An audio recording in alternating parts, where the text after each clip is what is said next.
اور اس میں اللہ رب العالمین نے فضیلت کس وجہ سے کہ ان ایام میں بالخصوص اللہ کو اپنا ذکر بڑا پسند ہے. ایک تو ویسے پسند ہے، عمومی طور پر پسند ہے، وَيَذْكُرُ اسْمَ اللَّهِ فِي أَيَّامٍ مَعْلُومَاتٍ. ان معلوم دنوں میں، معلوم دن قرآن کریم میں اللہ تعالیٰ نے فرمایا نا وَاذْكُرُوا اللَّهَ، لوگوں اللہ کا کثرت سے ذکر کرو فی ایام معلومات، معلوم دنوں میں. جمہور صحابہ اور مفسرین کا اتفاق ہے وہ معلوم دن یہ 10 دن ذو الحجہ کے پہلی سے لے کر 10 تاریخ تک. رسول اللہ صلی اللہ علیہ وسلم نے فرمایا افضل ایام الدنیا، دنیا کے جتنے دن ہیں ان میں سب سے افضل دن جو ہے العشر، ذو الحجہ کے ابتدائی 10 دن. کیوں؟ اس میں یوم عرفہ، اس میں یوم عرفہ ہے. اور یوم عرفہ کا سوائے حاجیوں کے باقی لوگوں کے لیے روزہ رکھنا وہ کتنا عظیم ہے. یکفر السنۃ الماضیۃ والباقیہ، کہ یہ ایک عرفے کے دن کا روزہ انسان کے 2 سالوں کے گناہوں کو معاف کرتا ہے. ویسے تو 10 دن کے ہی اگر 9 دن بنتے ہیں، عید کا دن نکال کر 9 دن بنیں گے تو کوئی انسان ان 9 دن کے روزے رکھے، بہت اچھی بات ہے، سارے روزے رکھ لیں، نہیں تو عرفے کے دن کا روزہ ضرور رکھیں. اتنے عظیم دن، اور یہ یوم عرفہ انہی 10 دنوں کے اندر آتا ہے. ہمارے حساب سے جو یوم عرفہ ہے، جو حاجی ہوگا وہ روزہ نہیں رکھے گا.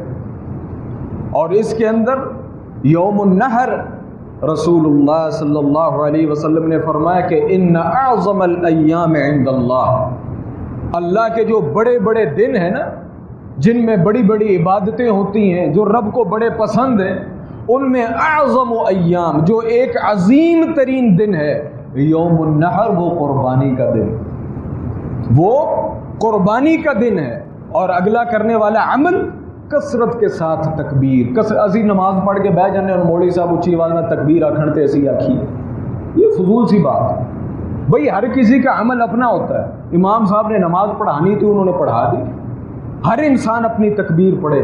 جناب ابو ہریرہ، جناب ابو سعید خدری اور دیگر صحابہ سے یہ ملتا ہے کہ وہ اتنی کثرت سے تکبیریں پڑھتے تھے، بازاروں میں نکل جاتے اور کوئی مقصد نہیں ہوتا تھا، صرف یہ کہ میں تکبیر پڑھ رہا ہوں تو کسی کو بھی پتہ چل جائے کہ یہ تکبیر پڑھنے کے دن. کثرت کے ساتھ تکبیر پڑھیں، گھر میں ہیں، دکان میں ہیں، گلی کے اندر ہیں، ہر وقت تکبیر پڑھیں.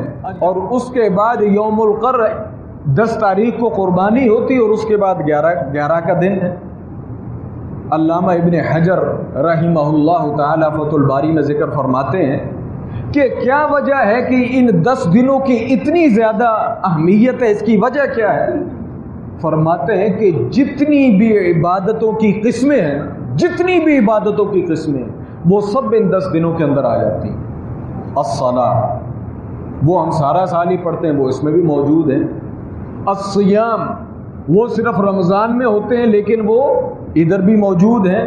والصدقہ، لوگ کثرت سے صرف رمضان میں صدقہ کرتے ہیں، وہ ادھر بھی موجود ہیں. والحج، پورے سال میں موجود نہیں ہوتا، وہ اس میں موجود ہے. یعنی جتنی بھی عبادت کی قسمیں ہیں، نماز ہے، روزہ ہے، حج ہے، زکوٰۃ ہے، یہ ساری چیزیں ان 10 دنوں کے اندر جمع ہو جاتی ہیں. اس لیے یہ سب سے افضل ترین ایام. تو بھائی علماء نے، محدثین نے اگر ان کے متعلق پڑھیں، ان کی وضاحت آپ کے سامنے کرنے کا مطلب یہ ہے کہ یہ تو نہیں کہا جا سکتا کہ آپ اسے رمضان ہی سمجھیں، لیکن تقریباً یہ رمضان کے مقابلے میں آ جاتے ہیں. یہ اتنے عظیم دن، یہ تقریباً رمضان کے مقابلے میں آ جاتے ہیں. اتنے عظیم دن، ان کو ہلکا مت جانے. اور عبادت بڑی آسان ہے کہ ہر وقت اللہ کا ذکر کریں، ہر وقت اللہ کا ذکر کریں.